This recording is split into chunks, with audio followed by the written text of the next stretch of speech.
नमस्कार, स्वागत है आपका। आप देख रहे हैं द न्यूज और मैं रानी गुप्ता आपके साथ। इस वक्त की बड़ी खबर सामने आ रही है राजधानी दिल्ली से। दरअसल देखने को मिल रहा है कि सोशल एक्टिविस्ट मेधा पाटकर को कोर्ट से बड़ा झटका लगा है। दरअसल कोर्ट ने मानहानि मामले में मेधा पाटकर को सजा सुनाई है। इसी के साथ ही 10 लाख रुपए का जुर्माना भी ठोका है। दरअसल ये मामला दिल्ली के एलजी वीके सक्सेना से जुड़ा हुआ है। बता दें कि दिल्ली की साकेत कोर्ट ने तत्कालीन केवीआईसी के अध्यक्ष वीके सक्सेना द्वारा दायर मानहानि मामले में सामाजिक कार्यकर्ता और नर्मदा बचाओ आंदोलन की नेता मेधा पाटकर को 5 महीने की जेल की सजा सुनाई है। साथ ही मेट्रोपॉलिटन मैजिस्ट्रेट राघव शर्मा ने पाटकर पर 10 लाख रुपए का जुर्माना भी लगाया है। सीधे तौर पर इसे न सिर्फ मेधा पाटकर के लिए बड़ा झटका माना जा रहा है, बल्कि इंडिया अलायंस के लिए भी किसी बड़े झटके से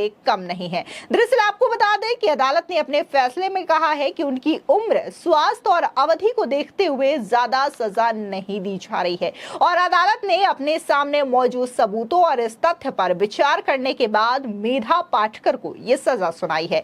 यह मामला पिछले 2 दशकों से ज्यादा वक्त से चल रहा था। हालांकि अदालत ने सजा को 1 महीने के लिए निलंबित कर दिया ताकि पाटकर आदेश के खिलाफ अपील दायर कर सके।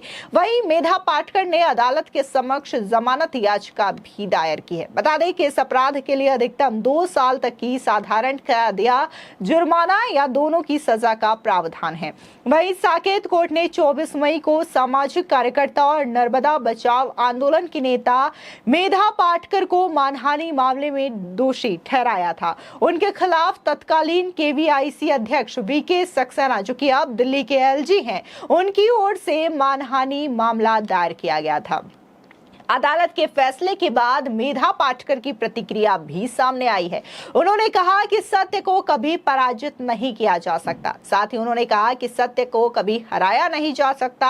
हमने किसी भी मानहानि का प्रयास नहीं किया, हम सिर्फ काम करते हैं। इस फैसले को हम ऊपरी अदालत में चुनौती देंगे। आपको बता दें, वैसे तो मेधा पाटकर और एलजीबीके सक्सेना के बीच टकराहट 2000 से दशक से जारी है। आपको बता दें कि साल 2003 में सामाजिक कार्यकर्ता मेधा पाटकर नर्मदा बचाओ आंदोलन को लेकर के सक्रिय थी, तो वहीं उसी वक्त V K Saxena National Council for Civil Liberties के जरिए सक्रिय थे। उन्होंने उस वक्त मेधा पाटकर के आंदोलन का तीखा विरोध भी किया था। मानहानि का पहला मामला इसी से जुड़ा हुआ है। मेधा पाटकर ने अपने और नर्मदा बचाओ आंदोलन के खिलाफ विज्ञापन प्रकाशित करने को लेकर वीके सक्सेना के खिलाफ मानहानि केस किया था। उधर वहीं वीके सक्सेना ने अपमानजनक बयानबाजी करने को लेकर मेधा पाटकर पर मानहानि के 2 केस दर्ज करवाए थे। अब इसी मामले को लेकर के दिल्ली की साकेत कोर्ट ने मेधा पाटकर को सजा सुनाई है और 10 लाख रुपए का मुआवजा भी ठोका है। वहीं दूसरी ओर दिल्ली के एलजी के वकील ने मुआवजे की राशि को लेकर आपत्ति जाहिर की है। उन्होंने जज से कहा कि मुआवजे की रकम हमको नहीं चाहिए, आप उसे दिल्ली राज्य विधिक सेवा प्राधिकरण यानी कि Delhi state legal services authority को दे देने का निर्देश दे दीजिए। कोर्ट ने कहा कि एक बार मुआवजे की रकम आपको मिल जाए तो उसके बाद आप उस पैसे से जो करना चाहें वो करिए। लेकिन यहाँ पर साफ तौर से कोर्ट ने ये कहा है कि मेधा पाटकर की जो कि उम्र ज्यादा है, जिसकी वजह से उन्हें 2 साल की सजा तो नहीं लेकिन 5 महीने की कैद जरूर दी जा रही है। इसके अलावा उन्हें समय भी दिया गया है ताकि अगर वो चाहे तो इस फैसले के खिलाफ ऊपरी अदालत में इसे चैलेंज भी कर सकती है, जिसकी वजह से उनकी सजा को फिलहाल 1 महीने के लिए निलंबित भी कर दिया गया है।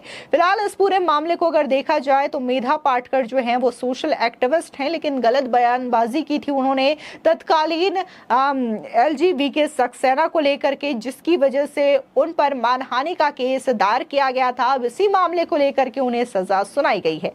ऐसे में देखना होगा कि क्या मेधा पाटकर जो है वो ऊपरी अदालत में जब जाती हैं तो कोर्ट उन्हें आगे और सजा बढ़ा देता है या फिर इसी सजा पर कायम रखता है, या फिर इस सजा से या फिर मानहानि केस में ही उन्हें छूट दे देता है। ये देखने वाला विषय होगा। लेकिन इस वक्त अगर हम दिल्ली की सियासत की बात करें तो लगातार उथल पुथल का सिलसिला देखने को मिल रहा है।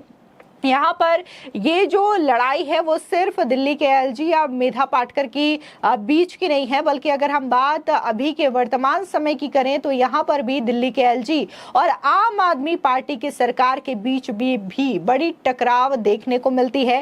फिर चाहे कोई भी समस्या हो, लगातार दिल्ली की जो सरकार है वो ठिकरा आम आदमी पार्टी जो है वो कभी एलजी पर फोड़ती है तो कभी केंद्र सरकार पर फोड़ती हुई नजर आती है, या फिर कभी सीधे बीजेपी पर ही हमले करते हुए आम आदमी पार्टी नजर आती है। अभी हाल ही में देखने को मिल रहा है कि दिल्ली में जिस तरीके से पिछले 1-2 हफ्ते से पानी की समस्या काफी ज्यादा हो गई थी और टैंकर माफियाओं का कब्जा भी देखने को मिल रहा था, इसको लेकर के आतिशी ने अनशन किया था और उसका आरोप उन्होंने पड़ोसी राज्य जो कि बीजेपी शासित राज्य है हरियाणा उस पर लगाया था और ये कहा था कि हरियाणा दिल्ली के हक का पानी नहीं दे रही है। जिसके बाद वो अनशन पर बैठी थी और अनशन जो है वो 3 से 4 दिनों तक चला। 5वें दिन आतिशी खुद बीमार हो गई, जिसके बाद वो हॉस्पिटल में एडमिट हो जाती हैं। हालांकि हॉस्पिटल में एडमिट होने को भी लेकर के कई सारे सवाल उठे थे, क्योंकि उनकी कई सारी तस्वीरें सोशल मीडिया पर आई थी हॉस्पिटल की, जिसमें लोगों ने ये सवाल पूछा था कि आतिशी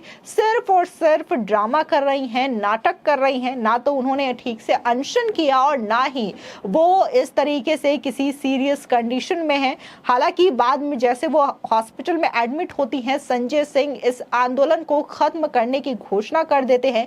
जो अनिश्चितकालीन अनशन नाम दिया था उसे 3 से 4 दिनों में ही खत्म कर दिया जाता है। लेकिन वहीं दूसरी ओर फिर दिल्ली में बारिश होती है, पहले मॉनसून सीजन की बारिश होती है और यहाँ पर दिल्ली जो है वो पूरी तरीके से तालाबों में तब्दील हो जाता है, दरिया बन जाती है दिल्ली, क्योंकि यहाँ पर एक बार फिर से आम आदमी पार्टी पर सवाल उठते हैं। क्योंकि आतिशी जो है न सिर्फ दिल्ली सरकार में जल मंत्री हैं बल्कि पीडब्ल्यूडी मंत्री हैं और पीडब्ल्यूडी के अंतर्गत ये आता है कि वो सड़क को, नालियों को साफ रखे, लेकिन ये जिम्मेदारी भी आतिशी ने पूरी तरीके से नहीं निभाई थी, जिसकी वजह से पूरी दिल्ली दरिया में तब्दील हो गई थी। हालांकि इससे पहले एमसीडी की जो मेयर हैं शैली ओबरॉय, उन्होंने यह दावा किया था कि दिल्ली बारिश झेलने के लिए पूरी तरीके से तैयार है, क्योंकि एमसीडी ने अपनी जिम्मेदारी निभाई है, आपने अपनी जिम्मेदारी निभाई है।